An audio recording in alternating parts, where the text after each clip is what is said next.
going to be, can I use policies that are coming out of Queensland Education? Not for that one. No. Okay. So, sorry, pardon, but yeah, that's the whole gist of that one, is to get you realizing the power of Canberra. Okay. I mean, and today, Stephen and I are looking at that document, yep, which is coming out of Canberra. Yeah. And at long last, and it's taken years and years, New South Wales are now making us, all the states, follow. They have been made to make us all follow these standards. Okay. These national standards. That's great. It's a very interesting process. Yes. It wasn't too long ago that every state was separate. Yeah. But now we all have to become with the same standards. Well, I suppose that makes sense in terms of them being able to monitor the standardization of the teachers and the CPD. How they're going to do that if all of the forerunning is not the same? Okay. So if you go to the critical reflection paper, due 21st of May, using recent academic literature in the field.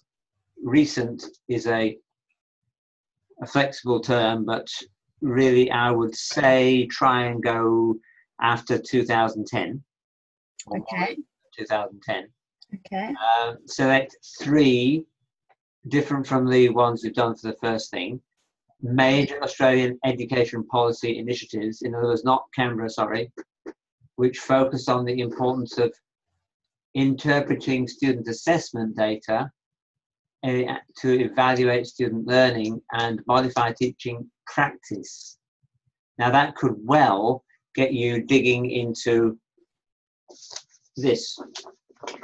Mm-hmm. Because what I'm reading there is NAPLAN tests. Yeah. Yeah. So what I'm asking you to do is get your head into the space of how does Australian education policy, and whenever I think of that, I think of what was her name? The Premier. Another No, that was Queenton. Julia Gillard. Yeah, Julia Gillard, who basically kicked off the NAPLAN. Yeah. Now, why did she do that? The very fact I'm talking to you guys about this is just fascinating, because you're going to get my bias, and you have to check up on me, okay? I may be really out of line here. I might be disillusioned, and you need to re-illusion me. I think that Julia Gillard took a trip to Europe or America or both, and saw that governments over there were measuring the performance of their national student cohort, and she got jealous and thought, hey, how on earth can we improve the standard of education in Australia so we can be like Finland or whatever? Right, let's think of NAPLAN, and we'll get all these kids tested in year 3, 5, 7 and 9, and everything will be perfect. So I think she was naive in going down this track of basing it all on data. I'm not saying there's anything wrong with data, but if you base all the activity of Canberra on this sort of stuff, I think you're missing the heart of what education is all about. Yep. Well, I was just reading that STEM policy today and going through that, and I was having heart palpitations about it, because it is so, not literally, but mentally, because it is so focused on children with that type of brain that is logical and systematic and is good at mathematics and science. And what about all the other children? What about all the creativity and the arts and those children that think at a much greater and deeper level? It just totally excludes all of them. Yeah. So in a sense, it's a very racist divide in terms of, learning capabilities. Yes, it's discriminatory. Yes, discriminatory, that's a better word. Yeah. So you've mentioned STEM. I mean, that would be a brilliant, STEM? You do? Mm-hmm. You do? Mm-hmm. Good. Yeah. So STEM and now plan and another. So obviously when you're choosing your policies to write about for the 7th of May, make sure that you don't kill yourself. Make sure you've got it all planned out. Yeah. And I would say, please, this is only a subject. You know, don't overdo it. The temptation will be so great to dig into this and become a politician. Don't do that. Please stay being a teacher, because that's your calling. No, absolutely. No interest. So just be. The whole point of this subject is that you're aware of where these initiatives are coming from, and so you're equipped to recognise them when they come your way as a teacher. Yeah. And you don't get just brainwashed into thinking, oh well, of course, if Canberra says so, it's right. Yeah. Yeah. Well, honestly, Jim, I've spoken to 3 friends that are teachers, and I don't know if this is just the Queensland teachers, because they're all from the state, to ask them about what policies they use in their school as a bit of research. Not one of them could name one policy. Not one. And these are all excellent teachers. They love what they do. They've got brilliant results in terms of their student learning, but they've got no idea what the actual formal policy name is. So I thought, oh gosh, if you don't know it, how am I ever going to know it? Well, that's classic. That is absolutely proves my point. Yeah. That's why you're doing this. Yeah. Yeah. Yep. So assess the effectiveness of a range of defined settings in a range of defined settings. You see, going back to your STEM discussion, that document is obviously fine for, say, Sydney North Shore, you know, families that have all that, the support mechanisms and the expectations of high achievers. But what about southwest Sydney, southwest Brisbane, down to, and I won't mention any towns. Yeah, I know what you mean. You know what I'm saying? Yeah. Where that sort of thing isn't important to the daily run of life. It's other things. And then what about the 2 million Australians who on a regular basis don't have enough food to put on a table? Yeah.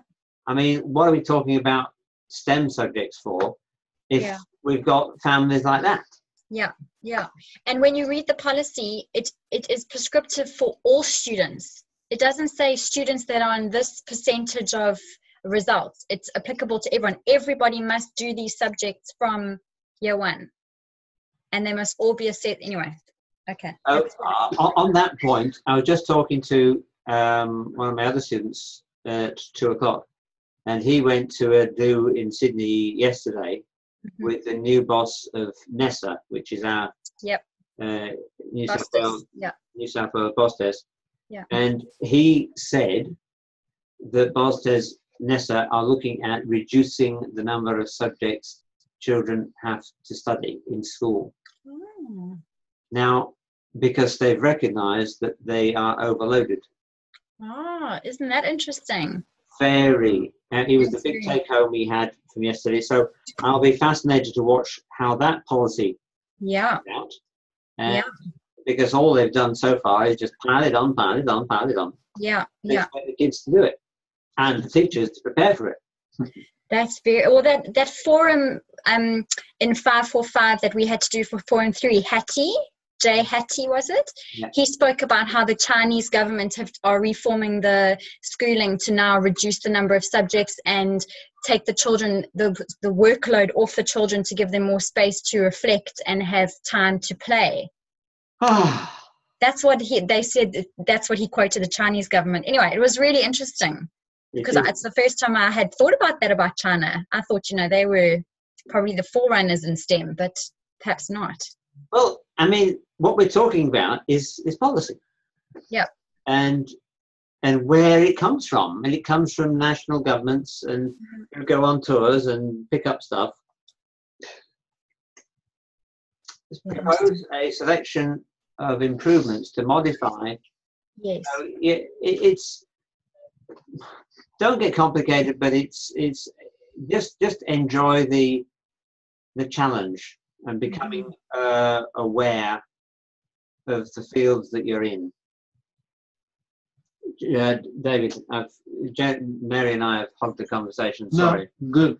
No. What have you got to say? Nothing. I'm just like writing down all these questions. So can I ask another question then, please? So going back to then the critical reflection paper, yeah, just to confirm, in those I can use policies or initiatives that have come out of Queensland. They don't have to be ACARA or ACARA ones. Yes. Sorry, which one? The critical reflection paper. Does that have to be ones that have come out of Canberra? Yeah. Also Canberra, it can't be Queensland, no. It says, using recent academic literature in the field, select 3 major Australian education policy initiatives. Okay, so again, it's... But they may well have Queensland application. Yes, there are. So that's fine. Okay. If you can trace it to a Canberra policy. Okay. So, I'm not going to say, oh, she's mentioned Queensland. Okay. No good. No, not at all. But if you've got a specific initiative from Brisbane, No, okay. So can we talk about the 4th one then, or the policy development? Yeah. Or are we having another Zoom for that? Oh, we will, but let's have a little chat now, yes. Okay. So could you please give me an idea how it would look in terms of headings and the structure of that? Are you allowed to do that? Because I really don't know where to start on that. I feel a bit overwhelmed. Okay.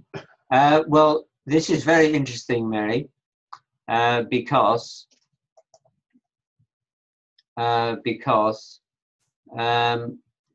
you see, this semester is the first time we've run. You've got to go. This guy's got to go to work. Sorry, David. Thank you, Mary. I appreciate all the questions. I've written it down. Lovely. Sorry, I dominated the discussion. No, thank you. It's all right. Look, I'm recording this, so all being well, I'll get it on the Moodle page. Okay, ask more questions, Mary. So you won't. Bye. Bye. And that's yours. You got your name on it? No, not yet, David. It's all right. We're doing a bit of PD here. And I'll see you tomorrow. Thank you. Bye, Mary. Bye, David. Okay, thank you. Sleep well tonight. Okay. He does shift work and he won't get home till 10 or something. Wow. He's back here for, he's on an intensive this week. Wow. Amazing. So, I was saying, this is the first time we've run EDU545. Yep. So I would love to be able to say, this is what we do. Okay. But we've never done it before. So I am open to you interpreting it as you wish. Okay. But nevertheless, I'll tell you what my perspective is. Okay. Thank you. Select a topic and the context. So when I say the word context, I mean you've got a particular school in mind or type of school. A topic. And develop a policy to address a perceived need in order that student learning and the teacher's teaching may be enhanced. So if you, just to give you a ridiculous off the top of my head example, you might say Aboriginal engagement in schooling in years 7 and 8 for boys. Yeah. There you notice, you quote some data that illustrates their disengagement and high absentee rates and discipline issues and so on, for example. So there's an issue. And the outcome is, what can we do to increase student learning and teachers' teaching effectiveness? So I'm trying to get you to think of how you could design some research to collect data. And we need to talk about that a bit, because that's, you know, you actually do some data collection. You're out there collecting primary data. You know the term primary data? Yep. As opposed to secondary? Yep. So you're collecting primary data and you're analyzing it. Ah, I thought that was all hypothetical. We actually need to go and do the data collection. Ooh, okay. I think that 50% needs to go up to 90%. It doesn't have to be huge. Okay, it doesn't have to be huge. Okay. And don't forget, qualitative data is having a chat to your teacher friends who know nothing about policy. Yeah. And you take some quotes from them and you stick it in your essay. Yeah. Okay. Define the constituents and the scope of your policy. That's very important, because you're not going to say you're going to devise this policy that every single year 7 and 8 kid in Australia. That would be a little naive. Develop a rationale that incorporates a Christian or alternate school context. Identify outcomes and measurable attributes to test the efficacy of the policy. That's a crucial step. It's all very well you're doing a policy, but how are you going to measure its effectiveness? So you've got to have that written into the policy before you hand it in. And integrate your policy in a comprehensive format. So it won't have necessarily 4 headings. You could have more or less. It doesn't particularly matter.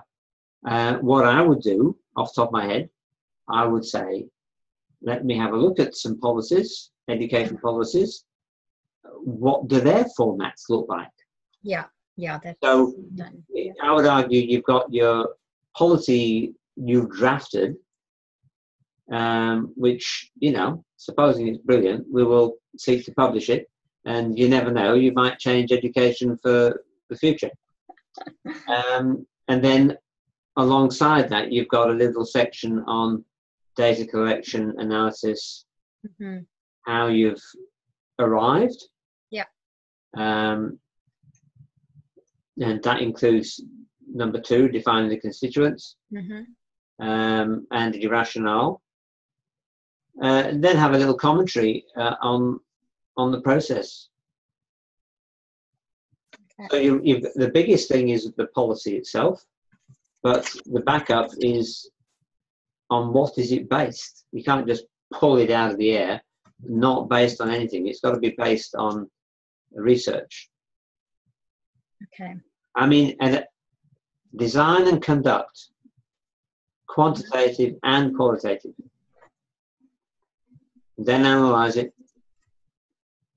Establish a rationale for your policy.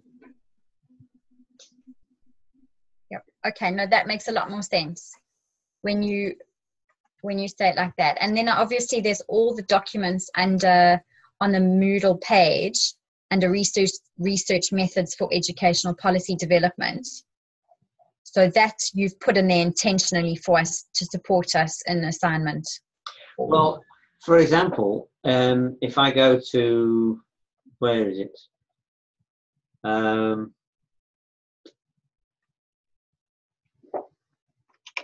it gone? There's one I saw earlier.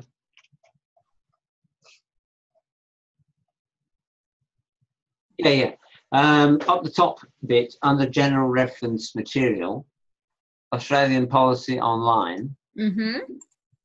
I found that website absolutely stunning in terms of its comprehensiveness. Evidence-based practices to help improve New South Wales student performance.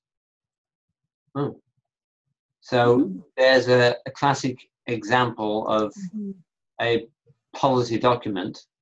What sort of things does it include? What doesn't it include?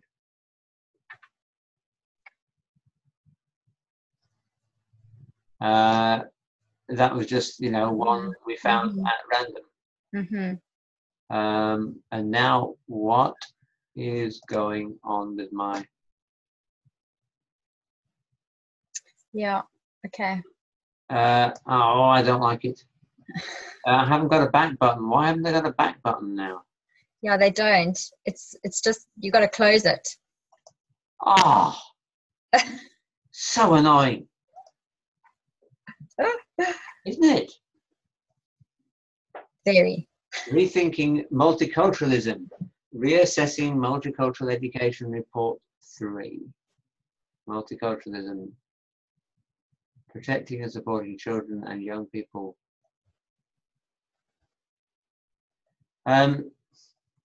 Bullying initiatives. Every student, every school. I mean, the whole business of that safe school policy that came up in Victoria. I'm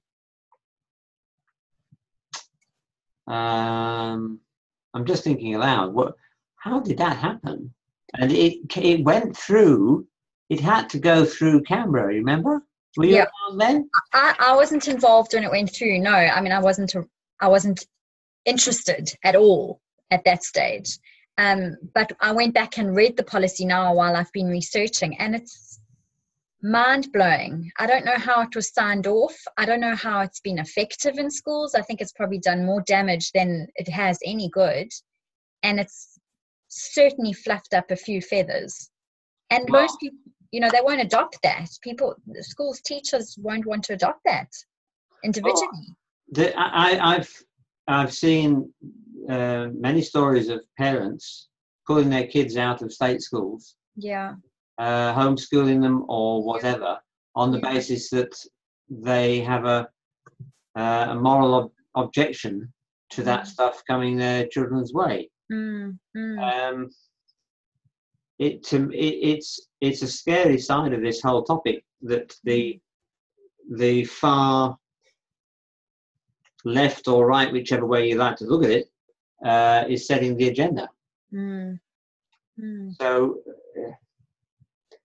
to me, there was a perfectly good safe school policy coming out of Canberra. It came out in about 2005, 6. It was really, really good. And as a principal, we had to adopt it. And I had no problem with it. It was in the Howard era. So what suddenly happened in Victoria that meant that was no good anymore? I don't know. Because someone probably went on holiday to one of the other countries and saw they were doing it, as you said earlier. And I mean, one of my biggest concerns is putting out there to children the possibility that they can view their gender as neutral. Yeah. It's terrifying. This year I'll be a female, shall I? No, I know, it's terrifying, absolutely terrifying. And one would have thought they would have had to do a lot of research into schools on the opinions of teachers and parents to be able to pass something like that, because what research capability do they have to back it up? And I don't know any parents that would have supported something like that. Yeah, anyway, I won't be using one of those policies. Well, that policy.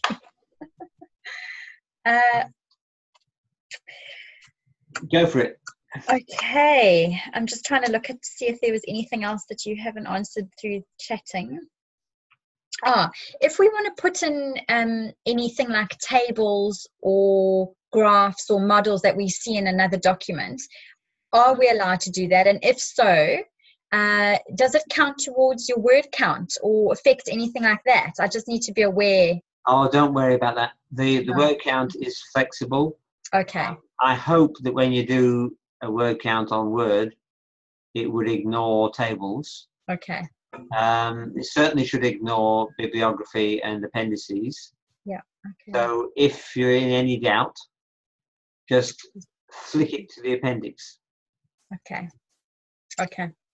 And make sure if it's a table that somebody else has produced or a diagram, make sure you reference it properly. Yeah. Okay. APA 6. All right. And then I did just have one last question, if I may. On the subject outline for 545, it has the rubric. Yes. And it has on there the APSTs. Yes.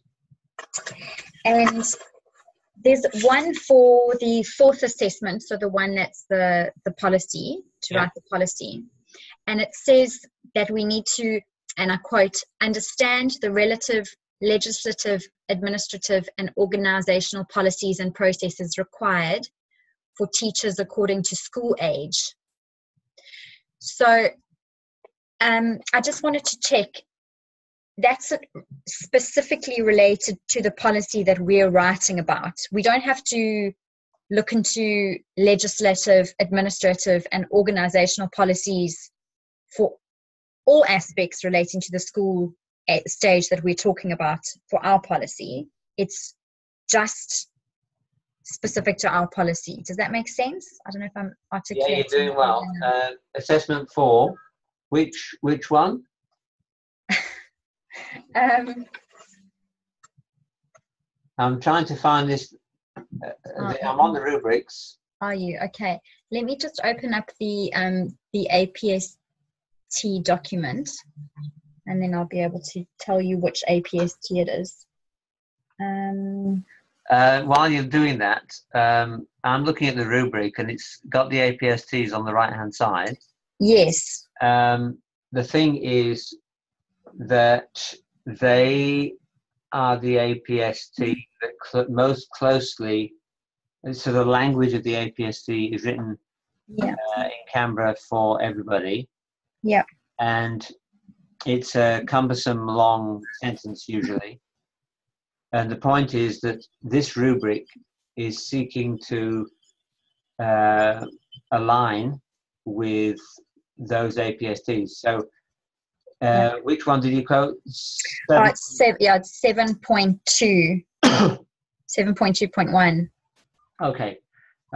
So the most crucial thing for you to worry about is being creative, well-structured, logical, relevant, coherent content for an educational policy with a research-based rationale. Okay. Yeah. So that's what you're being measured on, not really the APST directly. Okay, I see. Okay, so we don't rather just look at the hard distinction or the distinction or the credit, that more. Okay. Just that left-hand column. Criteria. Yeah. Okay. Okay. So what I'm getting out of that is the biggest mark earner will be tying your policy to a research-based rationale. You know how we go, you've got to go and do qualitative, quantitative research. Well, which then has to feed into a rationale. So that's a big deal. Okay. Perfect.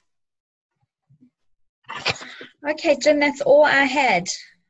Sorry to go over the time. No problem. Thank you. It is always a pleasure. Thank you very much. It was lovely. I'm so thrilled you're getting into all this. Yes, it's fabulous. Love it. Okay. Thanks, Jim. Yeah. Take care. Bye. Bye.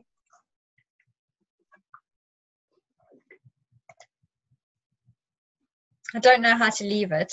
I'm trying to go. Bye.